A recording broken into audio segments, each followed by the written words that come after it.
தலைவர்களாக இருக்காங்க அவங்கள ஆண்களை பண்ணாடி என்றும் பெண்களை பண்ணாடிச்சி என்றும் குறிப்பிடுகின்றார்கள். இது ரொம்ப ஒரு முக்கியமானது.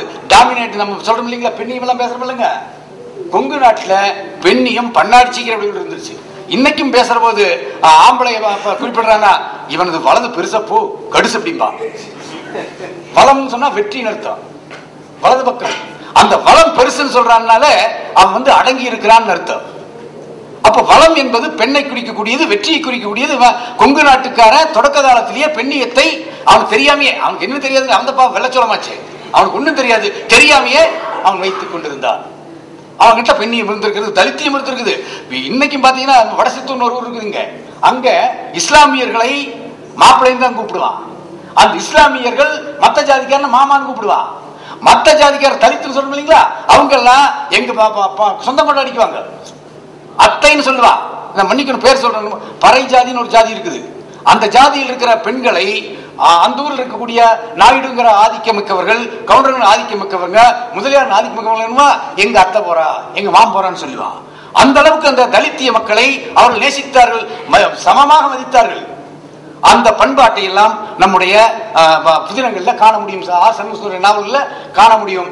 நேரம் இல்லாதனால வரிசையா சொல்ல முடியல. வீடு கட்டியிருப்பான், அவன் வெள்ள வீடுன்னு சொல்லுவான். விநாயகன் கோயில் அந்த வெள்ள வீட்டு பக்கத்தால் இருக்கும். மச்சூடுன்னு சொல்ல, மச்சூடுங்கிறது எல்லாருக்கும் தெரியும், மச்சு வீடுன்னு சொல்லுவான். ஆனா வில்லையூடுங்கிறது, அப்புறம் கூரை வீடுங்கிறது வளவு, வளவுன்னு சொல்லுவான். வளைவுங்கிறத வளவுன்னு சொல்லுவான். இந்த பண்பாடு எல்லாம் அவனிடம் இருந்தது.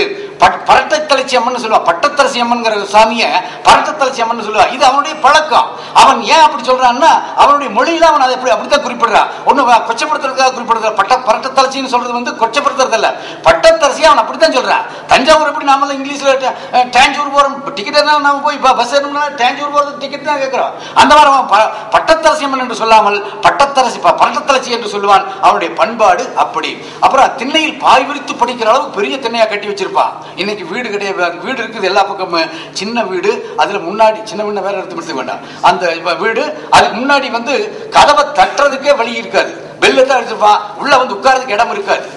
ஆனா அவன் அப்படி இல்ல. கிராமத்துல, கொங்கு நாட்டு கிராமத்துல பெரிய பாய் போட்டு படுத்துக்கலாம். எதுக்குன்னா வெளியூர்ல இருந்து வர்றவன் படுக்க கட்டில் தலையணை எல்லாம் வெற்றிலை பெட்டி எல்லாம் வச்சு படுக்கிற அந்த இடத்துல அவன் படுத்துக் கொள்ளலாம். அந்த அளவுக்கு பரோபகாரின்னு சொல்லப்படுகின்ற தயாள குணத்தோடு இருந்தான். குக்கிராமம் என்றால் அதற்கு இலக்கணமாக விளங்கும் கோபுரம் தாங்கிய கோயில் கிடையாது. குக்கிராமம் சொல்றோம் இல்லைங்களா, அங்க கோயில் இருக்காது, ஊர்கிணறு கிடையாது, சுமை தாங்கி கல் கிடையாது, வழிப்போக்கர்கள் தங்குவதற்கான கல் திண்ணை எழுப்பிய நிழல் மரம் கிடையாது.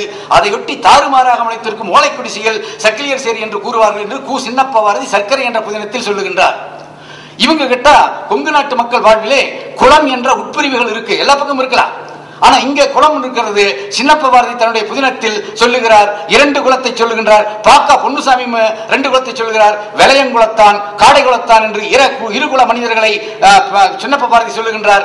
பாக்கா பொன்னுசாமி படுகளம் என்ற புதினத்தில் முழுக்காதங்கூட்டம் ஒழுக்க கூட்டம் என்று 2 கூட்டங்களை சொல்லுகிறார். இவன் என்ன பண்ணுவான்னா, வீடு தோட்டம்ங்கிற இடத்துல, இவனுடைய விவசாயம் நடக்கிற இடத்துல வீடு கட்டியிருப்பான். அதுக்கு பேர் சாலைன்னு தான் சொல்லுவான், சாலை. இப்போதெல்லாம் அவன் அந்த சாலைக்கு போறதுக்கு இட்டேரி இருக்கும். அந்த இட்டேரி எல்லாம் இப்ப என்ன மாறிட்டு இருக்குதுங்க, தார் ரோடுகளாக மாறிக்கொண்டு. அதுல இப்ப பாத்தீங்கன்னா கொஞ்ச நாள இந்த 2-4 மாசமா அருமையான தார் ரோடு. எங்க ஊருக்கு போற இட்டாரி இன்னைக்கு பிரமாதமா இருக்குது. எந்த கார்ல வேணாலும் எப்படி வேணாலும் போலாம். அவ்வளவு அதுக்கு ஒரு செம்மொழி மாநாட்டுக்கு நம்ம நன்றி சொல்லிக்கலாம். நிலம் மாடுகின்ற மேல இவன் மனுஷன் நேசிப்பான். சிற்பியினுடைய கவிதையில கூட பாத்தீங்கன்னா அவங்க அம்மாவை நேசிக்கிற மாதிரி மாடுகன்று கணவனை நேசிப்பது போல மாடுகன்றுகளை நேசிப்பவள் அப்படின்னு சொல்லுவார் அம்மா பத்தி சொல்ற சிற்பி. அப்ப அம்மா அப்பாவை நேசிப்பது போல அம்மாவை நேசிப்பது போல மாடுகன்றுகளை இவன் நேசித்தான். இவன் சுதந்திரத்துக்கு முன்பெல்லாம், அதாவது 1940களில் ஊருக்குள் சேரி வளவில் எலி செத்து கிடந்ததுன்னா என்ன சொல்லிடுவான், ஊர் கலைஞ்சு போச்சுன்னு தோட்டத்திற்கு போயிடுவான். அதுக்கு பிறகுதான் தோட்டங்கள்ல குடியேறுகின்ற பழக்கம் கொங்கு நாட்டில் வந்திருக்கிறது. உணவு பழக்கம் அருமையான பழக்கம். இதெல்லாம் நமக்கு இன்னைக்கு அந்த உணவு பழக்கம், நேற்று கூட ஒரு நண்பர் படிச்சாரு, உணவு 3 வகையான சக்தியை கொடுக்குது போறது சொன்னாரு. இங்க நம்மால் என்ன பண்ணியிருக்காங்கன்னா, கொங்கு நாட்டுக்காரன் காலையில் பழைய சோறு சாப்பிடுவான், பெரும்பாலும் எருமத்தை ஊற்றி சாப்பிடுவான். இது நான் சொல்ல மாயத்தாகங்கிற புதினத்துல சண்முக சொல்லுவார். கம்மஞ்சோத்து புழுதண்ணி இன்னைக்கு எல்லா கிராமங்கள்ல பாத்தீங்க, எல்லா கிராமங்கள்லயுமே கொங்கு நாட்டுல கல்யாணங்கள்ல பெரிய பெரிய மண்டபத்துல மாளிகைகள் நடத்துவாங்க. அங்கேயும் கடைசியா கம்மஞ்சோறு தயிர் ஊத்தி போடுவாங்க. அந்த பழக்கம் வந்துடுச்சு. அந்த பழைய பழக்கம், நம்முடைய கொங்கு நாட்டினுடைய பழக்கம் இன்று திருமணத்தில் நவீனமாக போடுவதற்கு பயன்படுத்துகின்றார்கள். அப்புறம் கம்பஞ்சோத்து புழு தண்ணிய காலையில் குடிச்சா நல்லா குழுக்குழு இருக்கு. நான் குடிச்சிருக்கேன், அதிகமாக குடிச்சிருக்கிறேன். மாம்பழச்சாறு சுவைக்கும், மாம்பழம் போல சுவைக்கும் என்று சட்டி சுற்றது என்ற புதினத்தில் பதிவு செய்துள்ளார் சண்முக சுந்தரம். பழைய சோறு சாப்பிடுவதற்கு இப்ப நேரமே எப்படி நேரத்தை பிடிக்கிறதுக்கு என்ன பண்ணுவான்னா பழைய சோத்து நேரம்னு சொல்லுவான். பழைய சோத்து நேரம் அப்படின்னா காலையில் ஒரு 9:30 10. மத்தியானம் அவன் சாப்பிட மாட்டான், அவனுக்கு நேரம் இருக்காது. அதுக்கு பிறகு மத்தியானத்துக்கும் சாயங்காலத்துக்கு இடைவெளி இருக்கு, அதுக்கு எடப்பாளச்சோறும்பா. எடப்பாளச்சோறு அந்த இடை நேரத்தில் போய் குடிச்சிட்டு வந்துடுறது. நேரத்தை அவசரமா தண்ணி குடிக்கிற மாதிரி குடிச்சிட்டு வந்துருக்கு. நம்ம டீ சாப்பிடணும் இல்லைங்களா, அது மாதிரி. அப்போ இரவு சாப்பாடு இரவு தான் புதுச்சோறு சாப்பிடலாம். அது ஒரு 9 10 மணி ஆகும். ராயை வேலைக்கு போயிட்டு வீட்டில் ராயை நெரிச்சு அப்புறம் களி கிளறி அதுக்கு ரக்கரின்னு, அதாவது கீரை நம்ம மொழியில் சொன்ன கீரை, நம்ம புரியுற மாதிரி சொன்னா கீரை, அந்த ரக்கரியை கடைஞ்சு அருமையா உருட்டி சாப்பிடுற போது அது ஒரு மணி 11 12 ஆகிவிடும். இவர்களுக்கு மானத்து மேல தன்மானத்து மேல ரொம்ப அதிகம். அதை தன்மானத்தை என்ன பண்றான்னு இவன் என்ன பேர் சொல்றான்னா தன்மானமக்கம்னு சொல்றது இல்லை, ஏண்டா உன்ற கவுண்டிக்கும் கோயிலுமோ அப்படின்பா. அந்த ஜாதியை வச்சுக்கிட்டு அந்த தன்மானத்துக்கு ஒரு வார்த்தை போடுவான். மற்ற மாவட்டத்துக்காரர் அதை தெரிஞ்சுக்கணும். கவுண்டிக்கம் அப்படின்பா. கவுண்டிக்கம் என்றால் தன்மானத்தையும் மானத்தையும் குறிக்கக்கூடிய சொல் கவுண்டிக்கம். அது நம்ம சண்முக சுந்தர நாவலையும் இருக்குது, நடராஜனுடைய நாவலையும் அதை எழுதியிருக்கிறேன். பொன்னுசாமியும் எழுதியிருக்கின்றார். பாக்கா பொன்னுசாமியும் தன்னுடைய நாவலில் எழுதி படுகளம்ங்கிற நாவல் எழுதியிருக்காரு. அருமையான நாவல் என்று நாம் சொல்லணும். அதை எல்லாரும் படிக்கணும், முடிஞ்ச வரைக்கும் விமர்சகர்கள் எல்லாம் படிக்கணும். பார்த்தீங்கன்னா நம்ம விமர்சகர் ஸ்ரீகுமார் நம்ம இப்போ உங்க மூலமாக அப்பீல் பண்ணிடுறேன், நீங்க கொங்கு நாட்டு நாவலையும் கொஞ்சம் படிங்க. பூரா தெக்கத்து நாவலையே படிச்சுட்டு இருக்காதீங்க. இங்கேயும் நல்லா எழுதியிருக்கிறார். சப்ளைம் எல்லாம் இங்க இருக்குது. சப்ளைம்னு சொல்ற தெரியுமா அவருக்கு அந்த வார்த்தை சப்ளைம்ங்கிற அந்த உச்சம் கொங்கு நாட்டில் இருக்கு. சோலை சுந்தர பெருமாள் என்கிட்ட சொல்லியிருக்காரு, கொங்கு நாட்டு புதினங்கள் நல்லா இருக்குன்னு சொல்லியிருக்காரு. அதனால நான் ஸ்ரீகுமார் போன்ற விமர்சகர்கள் திறனாய்வாளர்கள் எல்லாம் கொங்கு நாட்டு நாவலையும் படிங்க, பொன்னுசாமி நாவலை படிங்க, சண்முக சுந்தரத்து நாவல் படிங்க. அதுக்கு பிறகுதான் நீலபத்மநாபன்லாம் வருவாரு. அநேகமா அது சொல்றது கூட பயமா இருக்குது பாருங்க நம்மளுக்கு. நீலபத்மநாபன் சண்முக சுந்தரத்துக்கு ஒரு 7 படி தாண்டி தான் கேள்வி இருக்கிறேன்.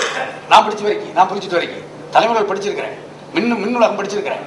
அதெல்லாம் படிச்சீங்கன்னா சண்முக சுந்தரத்தின் நாகம்மாள் தான் sublime of Kongu literature, sublime of Tamil literature Nagammal. அது அவரே சொல்லுவார். கானா சுப்ரமணியன் சொல்லுவாரு, சண்முக சுந்தரம் சொல்லியிருக்காரு. பாகிஸ்தான் பிரிவினை வந்தது பாருங்க, அந்த டைம்ல எழுதப்பட்டது. அதுலதான் நாகம்மாளை அந்த சிம்பலா உருவப்படுத்துவாருங்க. அது நம்முடைய சப்ளைம்ங்க, அதான் சப்ளைம். ஆகவே ஸ்ரீகுமார் சார் அவர்களே, நீங்க தயவு செய்து எல்லா வட்டார நாவலையும் படிச்சுட்டு அப்புறம் நீங்க சப்ளைமை கண்டுபிடிங்க என்று கேட்டுக்கொள்கின்றேன். அப்புறம் கொங்கு நாட்டு மக்கள் மத்தியில வெத்தலைக்கு ரொம்ப முக்கியத்துவம் கொடுப்பாங்க. தஞ்சாவூர்ல வெத்தலை கொடுப்பாங்கிறது ஒரு பக்கம். இங்க இருக்கிற வெத்தலை போடுறது சூலூர் வெத்தலை தான் ரொம்ப விரும்பி போடுவான். சூலூர் வெத்தலைக்கு தான் ரொம்ப முக்கியத்துவம் கொடுப்பான். அதுலயுமே கற்பூர வெத்தலைன்னு சொல்றோம் இல்லைங்களா, அந்த வெத்தலையும் போட மாட்டான். ஐயா அந்த வெத்தலை அந்த கிரகம் என்னது, அந்த கிரகம் எனக்கு கரிக்குமப்பான்னு சொல்லுவான். அந்த விதத்துல போட மாட்டான். ஆகவே கொங்கு மக்கள் திருமண நிகழ்ச்சியில வெற்றிலைக்கு ரொம்ப முக்கியத்துவம் கொடுக்கறாங்கிறத படுகளம்ங்கிற பொன்னுசாமி நாவல்ல ஒரு அத்தியாயமே எழுதியிருக்காருங்க. வெத்தலை மாத்திரதுன்னு ஒரு சீர் உண்டு திருமணத்தில். கொங்கு நாட்டு மக்கள் மத்தியில திருமணத்துல வெத்தலை மாத்திர சீர்னு ஒரு உண்டு. உப்பு மாத்திரம் வெத்தலை மாத்திரம் சொல்றாங்க இல்லைங்களா, அந்த சீரை பத்தி ஒரு அத்தியாயம் முழுக்க எழுதி இருக்கின்றார். ஒரு அத்தியாயம் ஒரு 12 12 பக்கம் அச்சுல. அதெல்லாம் நம்ம இந்த பண்பாட்டு இந்த மக்கள் எப்படி வெற்றிலைக்கை மதிக்கின்றார்கள், அதை லட்சுமியா கும்பிடுவான். நாம் எப்படி புஸ்தகம் கால் போட்டுதுன்னா சரஸ்வதியா நினைக்கிறோமோ அந்த மாதிரி இந்த கொங்கு நாட்டு மக்கள் வெற்றிலையை லட்சுமியாக கும்பிடுவார்கள். நம்பிக்கைகள், கொங்கு நாட்டு மக்களுடைய பெரும்பாலான நம்பிக்கைகள் வாழ்க்கையின் மேம்பாட்டுக்கும் முன்னேற்றத்திற்கும் உந்து சக்தியாக அமைபவைதான். தன் மகனுக்கு வாழ்க்கையில் என்ன தொழில் செய்ய வைப்பது என்று முடிவெடுக்க கோயிலில் சென்று பூக்கேட்டல் என்ற பழக்கம் இருக்கின்றது என்பதை சண்முக சுந்தரம் தனிவழி என்ற புதினத்திலும், நடராசன் ஊர்காஞ்சி என்ற புதினத்திலும் பதிவு செய்துள்ளனர். மாதா மாதம் 3ஆம் முறையை பார்த்து விளக்கையோ தன் உள்ளங்கையோ